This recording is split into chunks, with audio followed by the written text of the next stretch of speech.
Tēnā rātou tātou anō, aka tika me mea atu kia koutou, ngā Kaikōrero, ngā Hikoi, I nui tēnei wā, ku whāriki hi o koutou ngā whakaaro, o koutou ngā kōrero, kia heke anō tō tātene kaupapa, ki tōna taumata tiki, nōnere kia koutou, tēnā rātou koutou.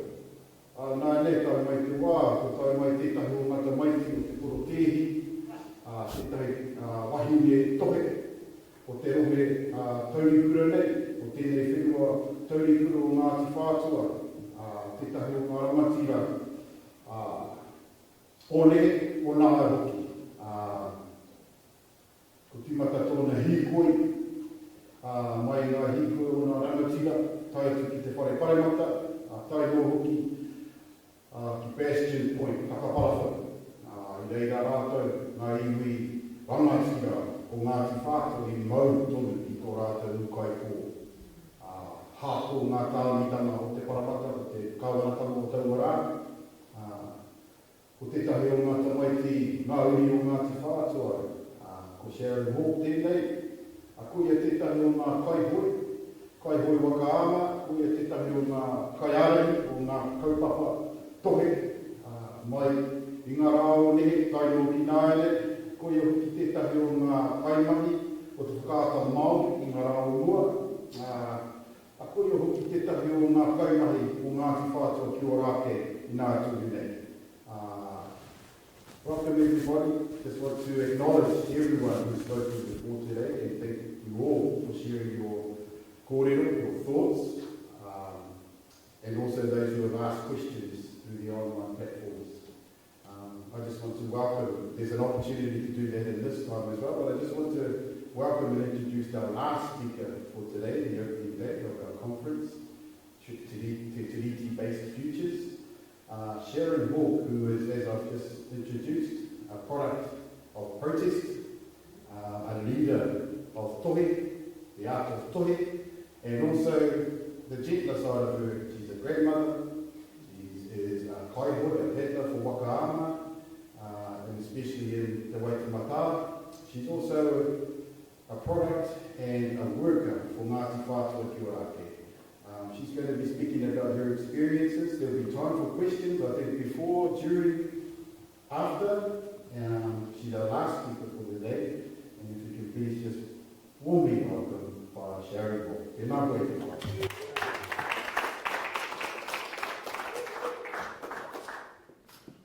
wā. Tēnā koe Boyd. Tēnā koutou katoa. Out there in virtual land. E mihi atu kia koutou.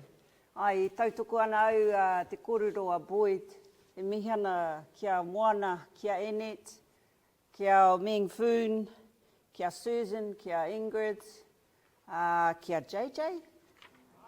Kare rātou I rongo I a koe, JJ, ni mon. Mai ngā hiamana, Maria Baker, Moi Milne, and ngā kaimahi, Grant, you did an awesome job with Moana. Folks, also want to thank our organisers, Heather and Stephen, and the lovely support crew that you have surrounded yourself with.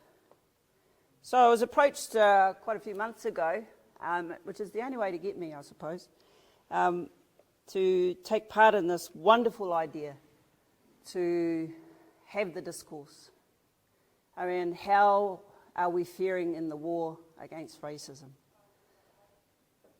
My kōrero will focus mainly around what I know, and that is protection of our whenua. So as a child, I took part in the Māori Land March in 1975 and walked the talk of Dame Whanakupa. Not one more acre of Māori land will be taken, stolen or sold. So that's the title, kia mau tonu. Ko tēnei ngā whakāhua, I think that's my big brother holding the flag. Parata, he's ensconced in te waipaunamu. Tēnā koe, taku tūnane. Ko tēnei, ko au, ko waiau, ko Ngāti Whatua. Orakei. He uri o tupuriri, nō reira, anei taku pēpeha, anei ngā ingoa o ngā hapu, anei ngā ingoa ōku mātua ko Joseph Parata Hawke, rawa ko Rini Lillian Thompson ōku mātua. Nō reira, ko Sharon.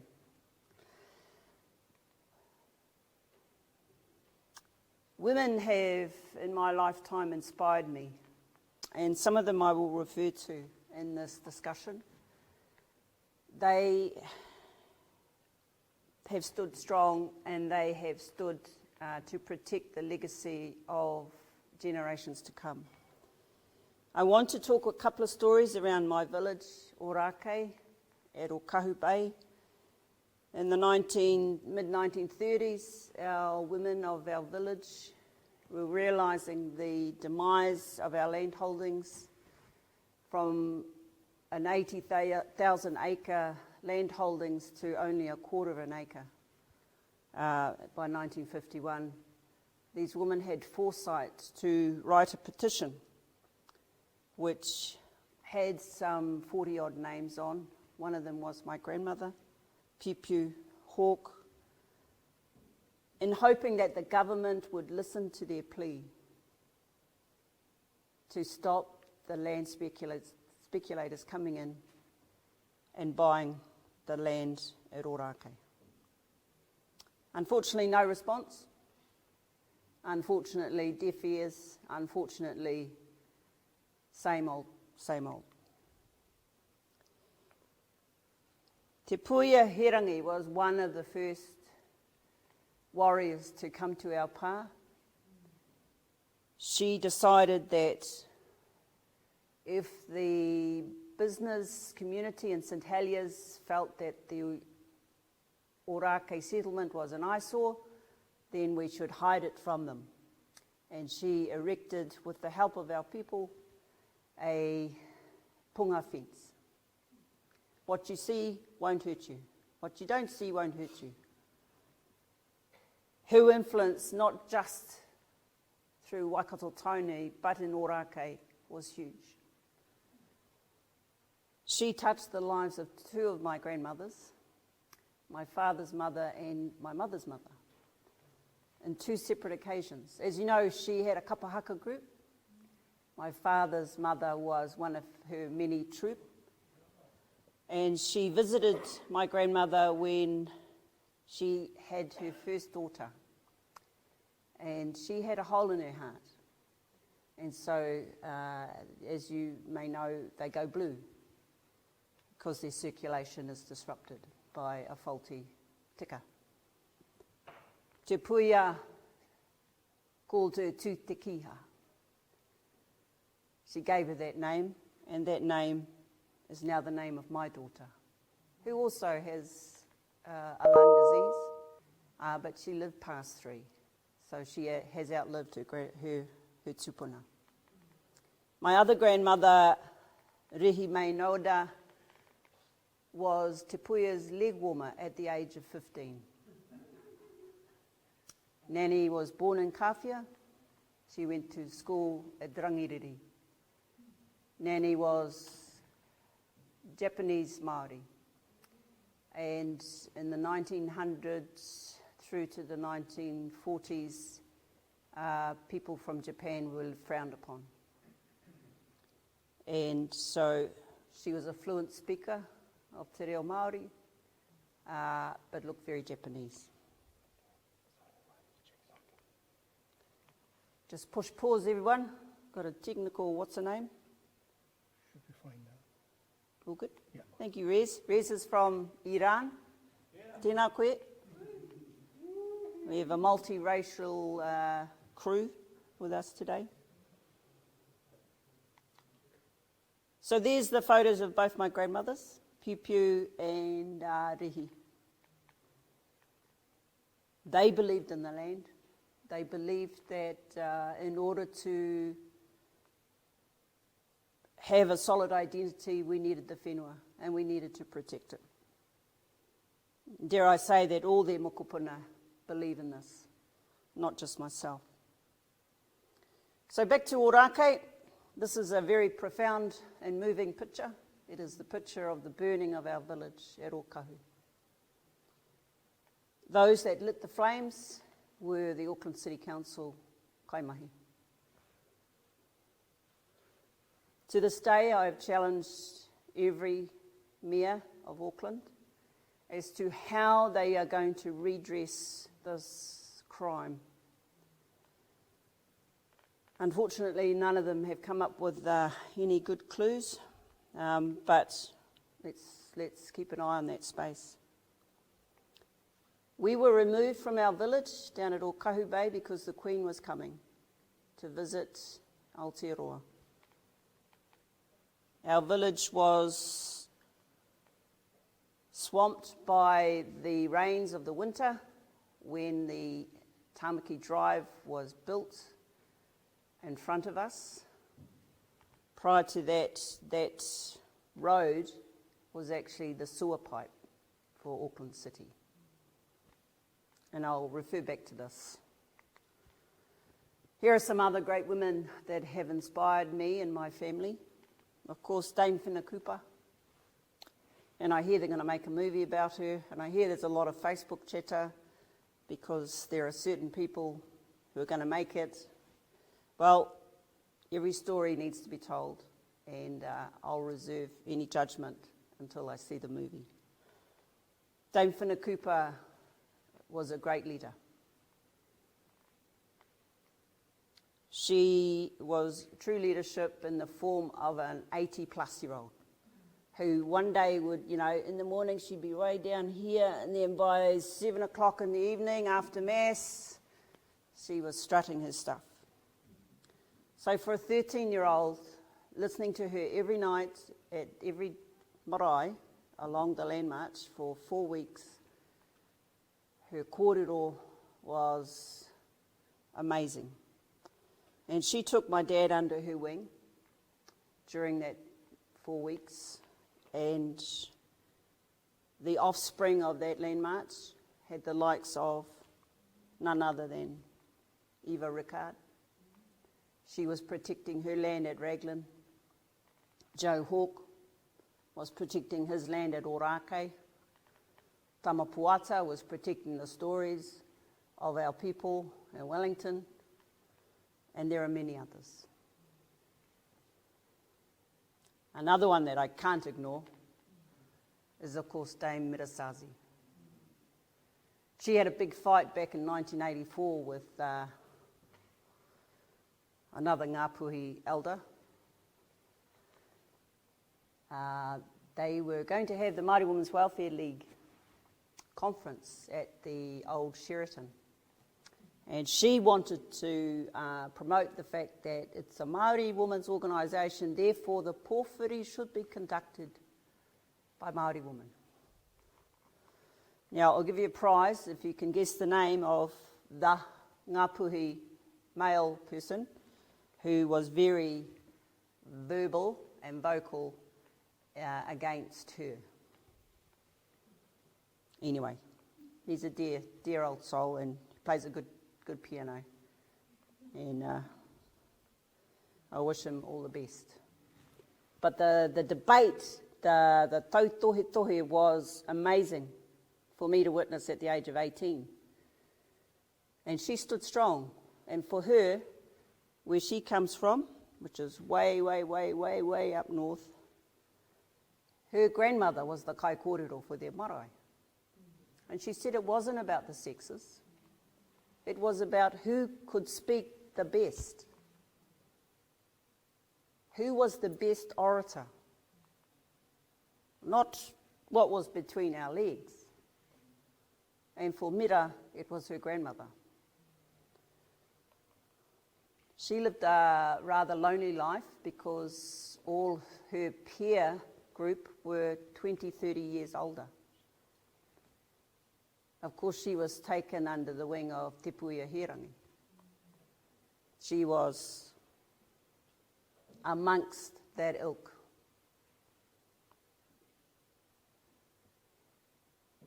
And I just want to pay homage to her and the things that she has taught us.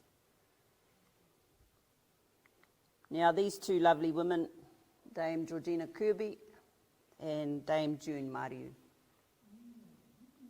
There's a common theme arousing here. These women are pretty Damish. But, you know, each of them touched a collection of women and men in the communities that they worked in. And each of them carved pathways that we as younger people need to get on a good pair of shoes and walk those pathways. You know, Wana said it, he said it. Hold to the fact this land is ours. Hold to the fact that this land is ours. Believe it, and that will bring us the hope that we need to forge ahead against the mighty oppressor.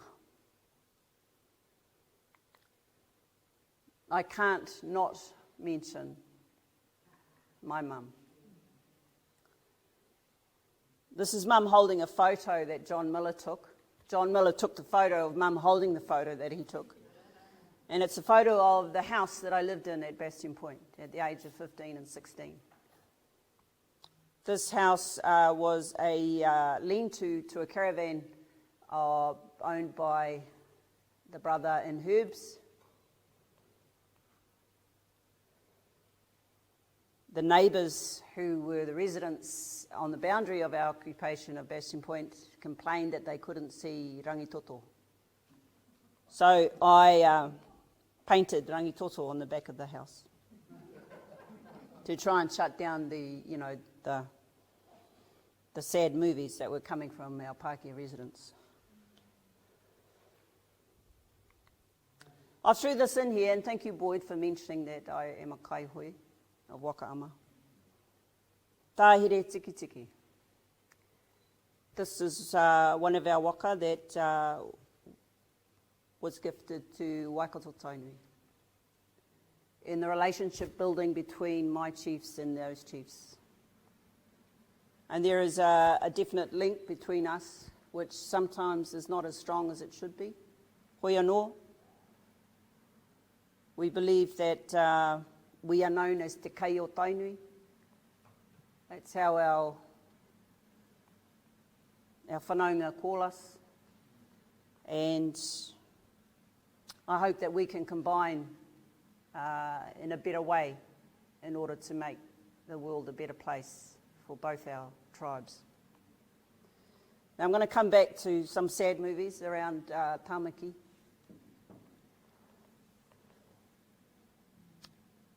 The raw sewage of the growing city of Auckland needed an outfall. And so the powers that be actually had a special act of parliament called the Sewer Outfall 1908.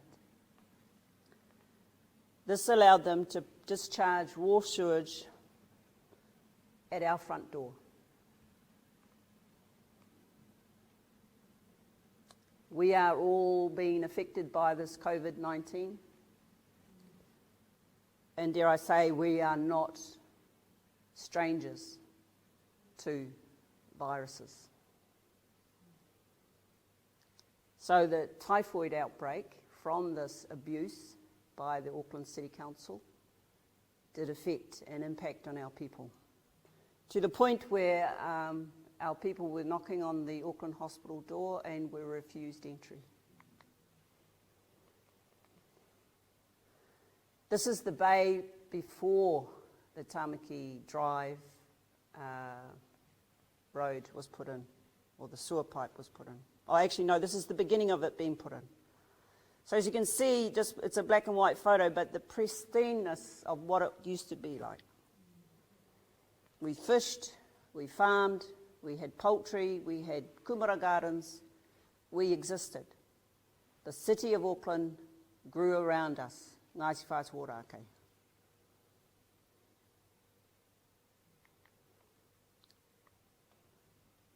Te Puru o Tāmaki was the name of our wharenui. Te Puru o Tāmaki was burnt to the ground.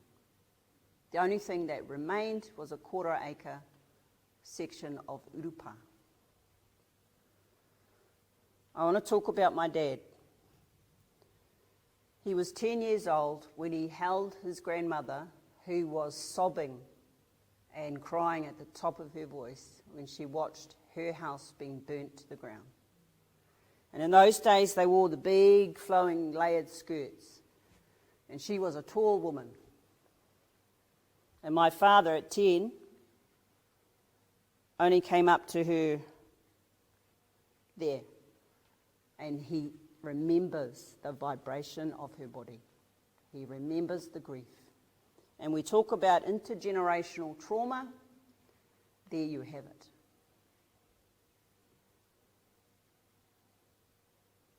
There's Daddy getting his MNZM about 8 or 9 years ago. So Joe Hawke led the land occupation at Bastion Point. He woke us up in 1975 and said, "Come on kids, hop in the car." And we go, "Where are we going, Dad?" He says, "Oh, we're going for a walk." That was the Māori Land March. He woke us up the other summer in 1978, says, "Come on kids, we're going camping." He said, "Where are we going, Dad?" We're going camping up Bastion Point." "Oh, how long are we going to stay there?" He says, "I don't know." We lived up there for 507 days. I still went to school, my brothers still went to school. My little brother went to St. Stephen's. It wasn't a very happy time for him there. Those Māori boarding schools were not nice to each other.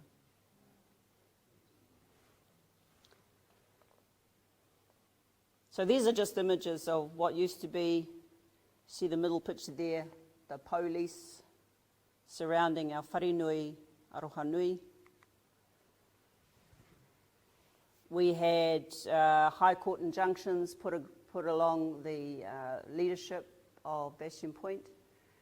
It was Joe Hawke, Grant Hawke, Mike Ramaka and Roger Ramaka. These guys were cousins, 2 sets of brothers, cousins. This is the cover of the judgment that came out from Justice Spate. And I've been told during this that in order to have an injunction put on another person, you who puts the injunction on must have clean hands. There is a term of equity. The Crown did not have clean hands. And I'll back that up by, I'm going to go out of order, so I'll come back to this. Oh, I'll go back to that. I talked about the sewer outfall of 1908. Let's go back to the Land Claims Ordinance of 1841, 1 year after the Treaty of Waitangi. That allowed for individual ownership of Māori land. New Zealand Settlements Act of 1863. If you were a Māori who had rebelled against the colonial troops, your land was confiscated.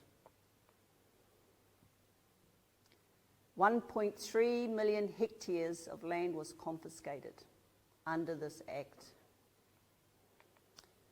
The good old Native Lands Act of 1862. We have a story. Apihae Te Kaua went to the Native Land Court and said, make the 700 acres of Orakei inalienable. Because speculators were coming in. They were coming in strong and hard. Both Crown and private speculators. The individualisation of our land allowed speculators to pick off people.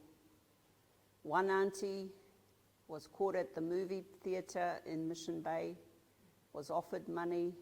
Here, sign here, dear. Oh, what for? She signed away her land. She'd never seen that kind of money before. And the list of skullduggery goes on. So Apiai Te Kauau, Native Land Court, in front of Judge Fenton, he won. He managed to get the 700-acre block, which includes Paritai Drive, inalienable. 2 years later, he passed, and somehow or other, that inalienable judgment was overturned by an alienable act to overturn inalienability of Māori lands.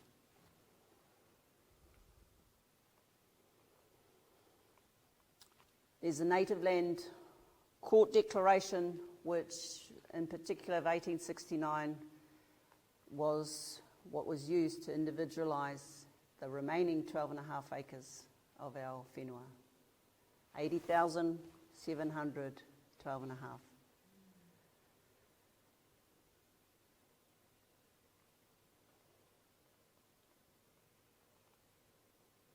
Orakei has suffered enough, but we're not going to just sit back and lick our wounds. The Ngāti Whatua Orakei Claims Settlement Act of 2012, was it a good settlement? Was it a bad settlement?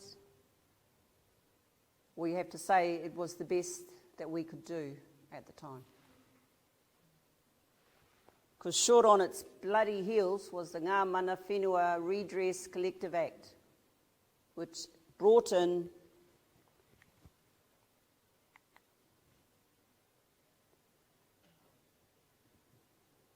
it allowed 13 tribal groupings to have mana whenua status of tāmaki makaurau. In our claim, we had originally said we want our 3 maunga. By the time this Ngā Mana Whenua or Tāmaki Makaurau Collective Redress Act of 2014, we had 14 maunga, plus 4 motu, and 13 other iwi hapu to form a relationship with, not at our bidding. And unfortunately, it's one of the divide and rule tactics of the Crown. I love what Moana said, that the intrinsic fabric of the society that we live in is based on racism. If I haven't explained enough of the racism that has affected my people, then I haven't done a good job.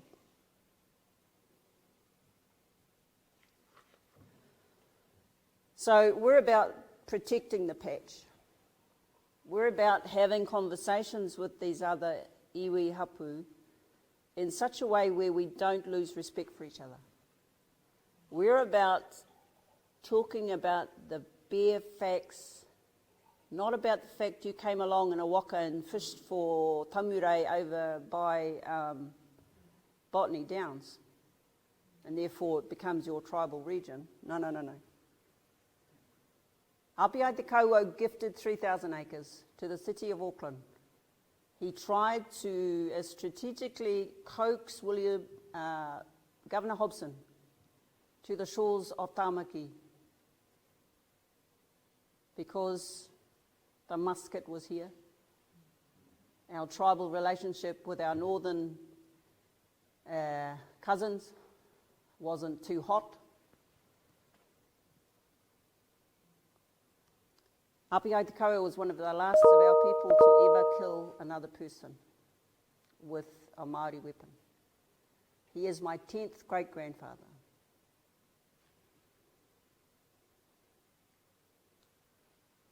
Whatever it takes to protect our patch, we as Ngāti Whatua Orakei have needed to step up. Our artillery at the moment are our legal counsel. We are spending huge resources. Can I say the analogy of we no longer have a bow and arrow, we now have a big bloody tank. We have the artillery that will wipe out this argument of the Crown believing that they can offer other iwi lands within our primary interest as a form of settlement for those iwi.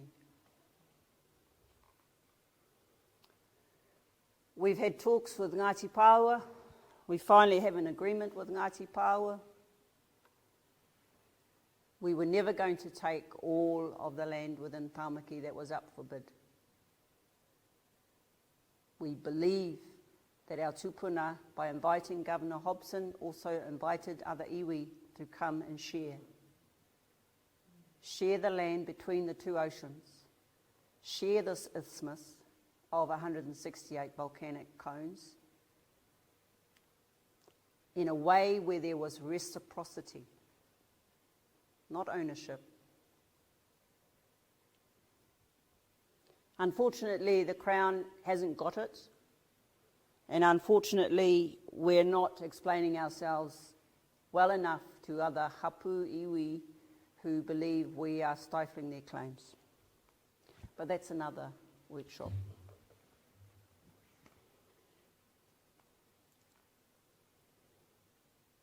So that's a lovely photo of the built-up Auckland City. You know, Lord Auckland never came to Auckland. He was a friend of William, what's his name? Governor Hobson. I reckon they had a thing. Why else would you name this land after the bro back home?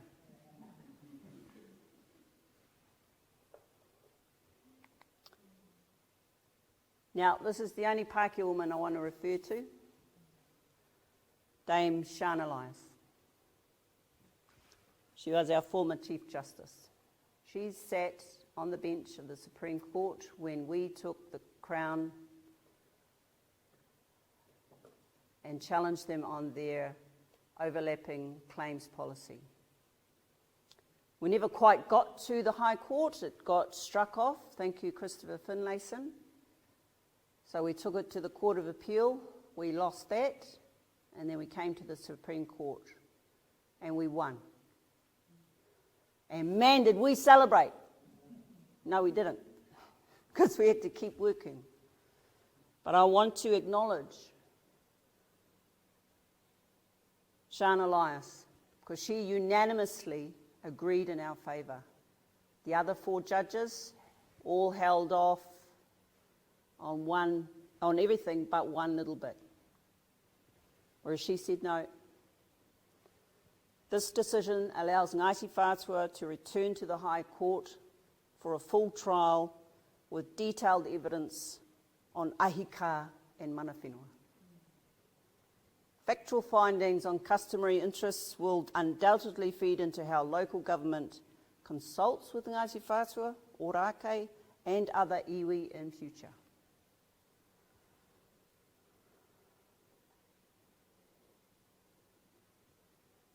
The trial coming up will also include a head-on challenge of the overlapping claims policy, which is affecting other iwi.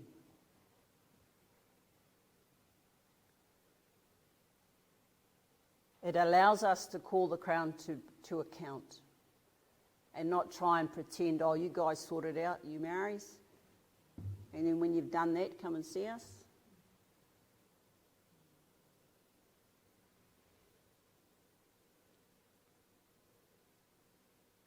We've fortunately engaged in the Iwi Chairs Forum and have talked about this overlapping claims policy and have had unanimous support. Our brothers and sisters from Tauranga Moana, man, can they rally a protest? Can they stick it where it hurts? And without their verbal and vocal and physical representation of tautoko, I don't think we would have come through. So we need each other. We need the 13 tribes that want to be mana whenua here. We need to come to an agreement. We're okay, you fellas, you can have Glendowie, we'll keep Orakei, St Heliers, and so on. We will not listen to the dictate of the Crown. We cannot afford to be distracted by this divide and rule tactic, which they've used right through since their first engagement with us.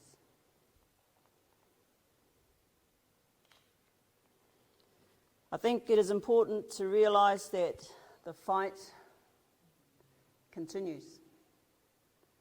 And in the words of Rennie Hawke, at the end and conclusion of the documentary that I produced with a couple of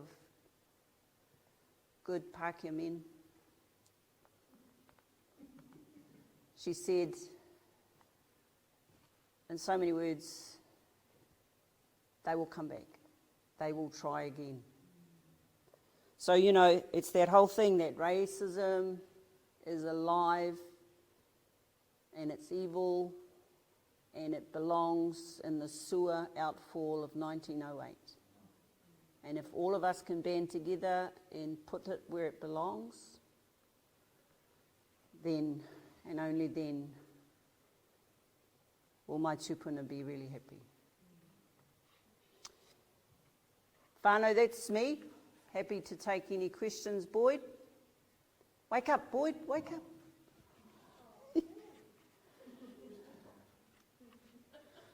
I'm joking, he was talking.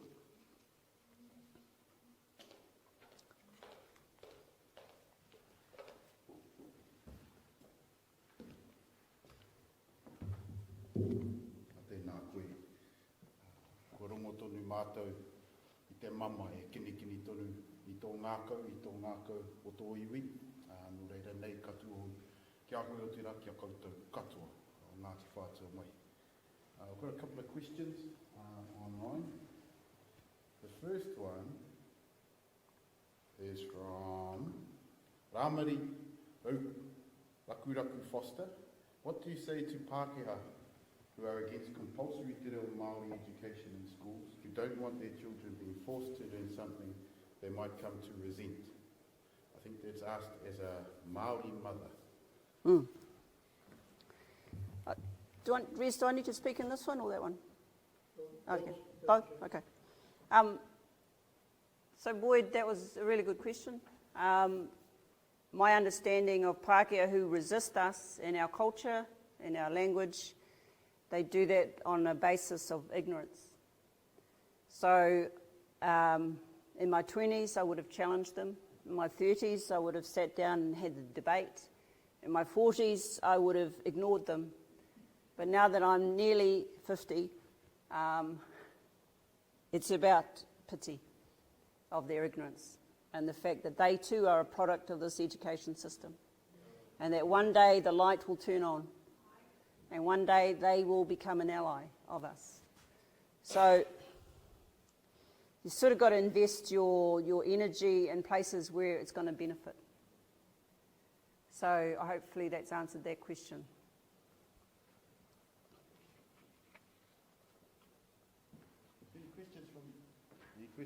Any questions from the floor?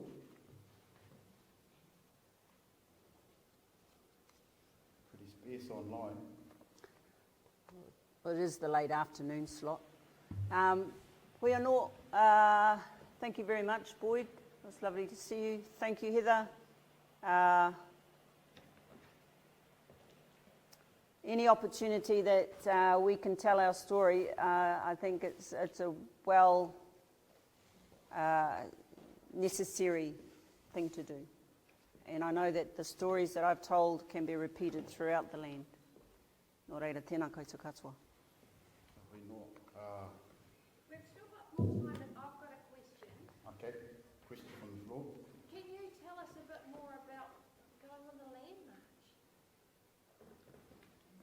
march? So I was asked by Heather, what were the experiences like on the land march? As you can imagine, with being 13 and hanging out with Whina's mokopuna who were similar ages, Josephine, Ma, Patricia, Karen, Leonie, it was exciting. The excitement was about experiencing tikanga Māori for the very first time 24/7.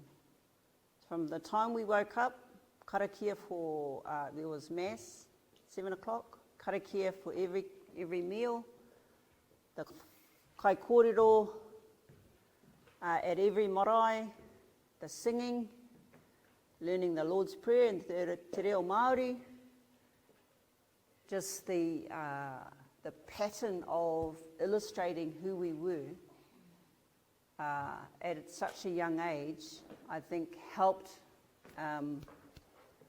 condense the conviction that I have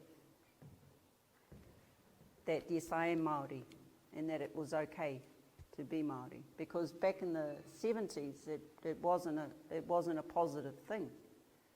You know, I come from my parents' generation where my mum and her brother and sister were shunned for looking Japanese, looking Māori, but still had fair skin. So, you know, that sort of real heart-cutting racism that they experienced. And then hearing their stories, but every day on the Land March, it was positive, it was Māori, young and old, how they looked after our kaumātua. Hone Tūwhare walked the 30 miles, from Te Hāpua to Waimirirangi is the marae, the whare, Te Kao. He had a blister the size of a 50-cent piece. And the nurse that was on there, she was Catholic. The only way you could treat blisters was to lance them and put methylated spirits on them.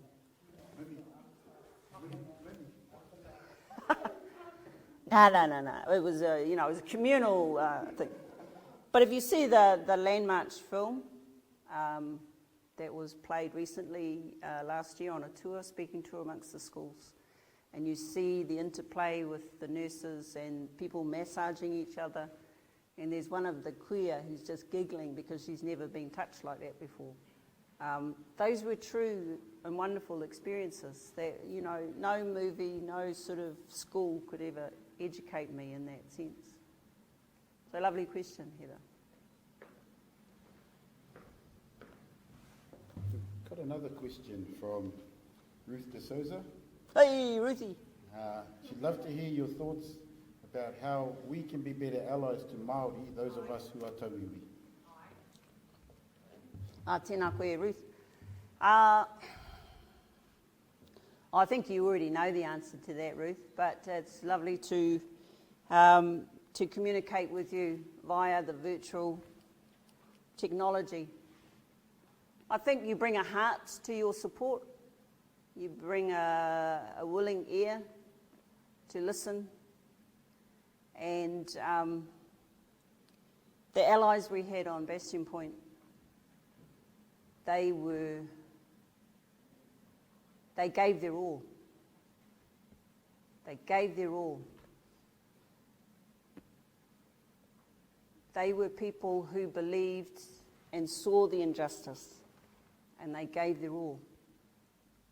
So if you can give your all, we as Te iwi Māori will see that.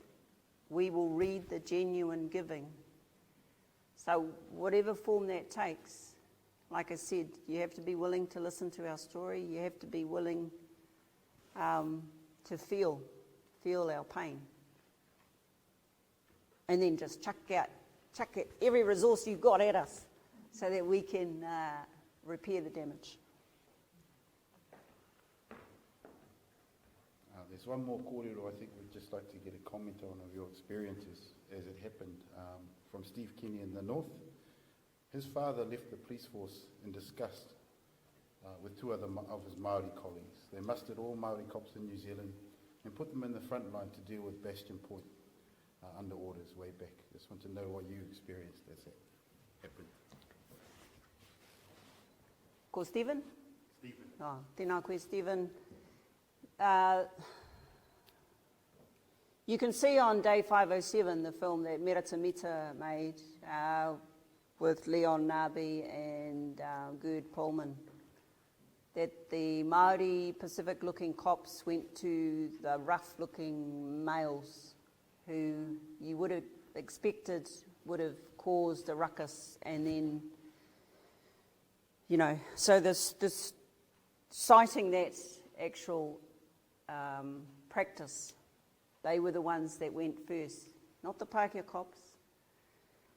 One of the anecdotal things I've heard is that the senior Māori police talked to the Māori police and Pacific police and said, brothers, we need to be the ones arresting our people.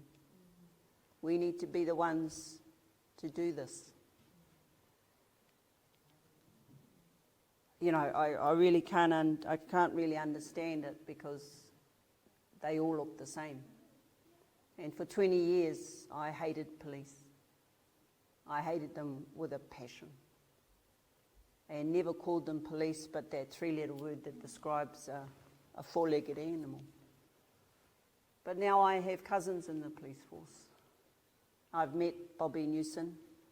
He's asked my father and mother for forgiveness. Also, Hone Kā's cousin, he left the police force soon after. They carry a wound, they carry a guilt that I don't think they'll ever be able to wash away. But I see them now that they were used as a tool. And they were not in power. If the power was in their hands, they wouldn't have come. But it took me a long time to come to that understanding. And that, yeah, one of the good things being brought up by mum and dad, they were brought up as Christians, was that whole thing of forgiveness. So the value of forgiveness, I've learnt now, that it does free us. And so we knew that there were armed forces waiting to come on to the point. That morning I woke up, I thought was the day that I would be my last day.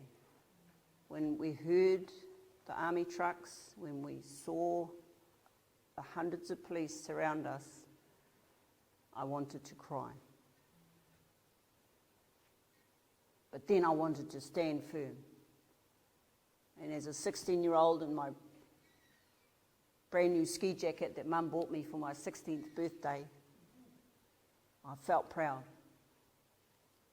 But you know, I was told afterwards that my grandmother saw me being arrested. And she just apparently ran out to try and stop them. And her sons called her, said, Mum, Mum, Mum, it's okay, she'll be all right. I never knew that until after she'd passed away, which was, 15 years later.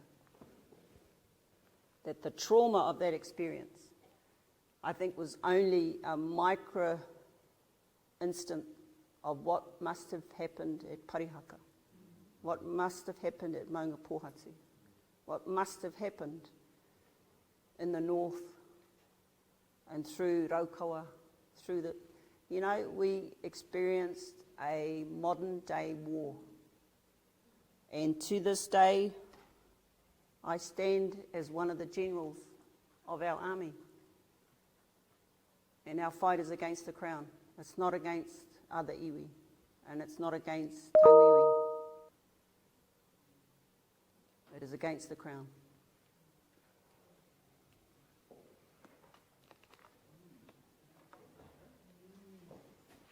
Ka pai.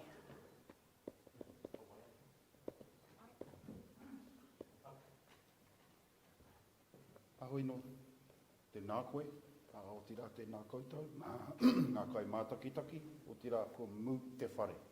A ko rongo marika o mātou ngākau ki te mamai e kini tonu nei, e ngaukino tonu nei, ki tō koutou ngā wairua, koutou ngā hinengaro. Nō reira, nō mātou te maringa nui, kua whāreki hea tō kōrero, puta noi ngā motu, puta noi te whenua, puta noi te ao. Wai hoki i tō mātou maringa nua kua mau o nei kōrero ki runga i te kāmera, hei taonga mā mātou ki te tuku, ki te marine. I ngā rā kei te heke mai. Nō reira, I just wanted to thank Sharon for sharing, and everyone here has been silenced because we could all still hear the hurt and the pain and the trauma and the sadness of what went on, and how very real your recollection is of what went on, and the racist actions of our government, who set our own soldiers and police against us on our own lands as if we were criminals. So as the last speaker, what I got he paku koha, mau, o rea tēnā koe. Engari i te whānau, e noho mai ki roto i o koutou nā whare, o koutou nea marae, ki tēnā pito o te whenua. Nei, mātou, e tuku mihi atu kia koutou katoa. Ko tai mātou ki te mutunga o tō tātou nei rangi tuatahi o tēnei o ngā kaupapa hakairihira. Nō reira, nei ka mihi. Kia koutou, ngā ringa raupā, ngā waiwai tāpā o tēnei o ngā kaupapa, ko whakariterite i ngā āhuatanga o te rangi nei, waihuki ki te marae, e noho haumaru, hei whare haumaru mā tātou i tēnei rā, nei ka mihi atu kia koutou katoa. Nā ku te honoro ki te whakakapi, i tō tātou nei kaupapa i tēnei rā, nō reira tēnā koutou, kia ino i tātou. Kia tau iho ngā tauwherotanga me ngā raupitanga o te wāhinga roki rungi a tātou. Tātou anō te mātātahi, e pīkoko ana ki ngā tikanga o te ao Māori, hei arahina tātou i roto i tō tātou nei whai. Kia whai i te ara tika, i te ara hauora, kia eke panuku, eke tangoro, haumi, hui e. Tai ki e. Hei kona. Kia ora.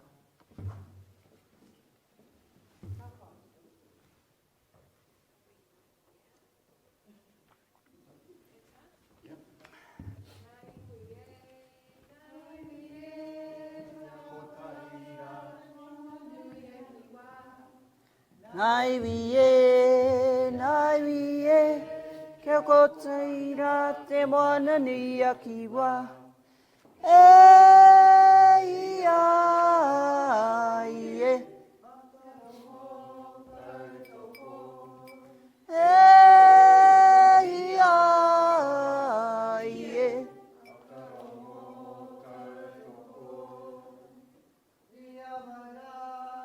Ia maura ki te mana motu hake me te aroha. Kia maura ki te mana motu hake me te aroha.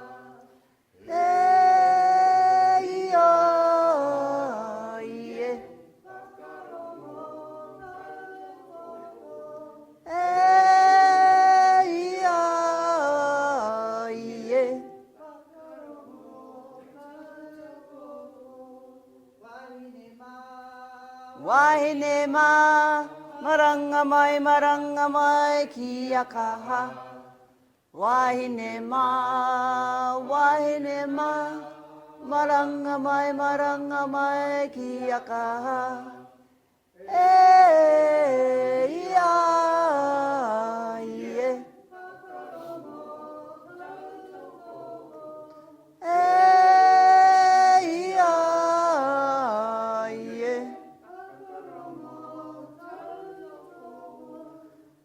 Tanema, etamama, tamatu, tamaora. Etamama, tamatu, tamato, tamaora.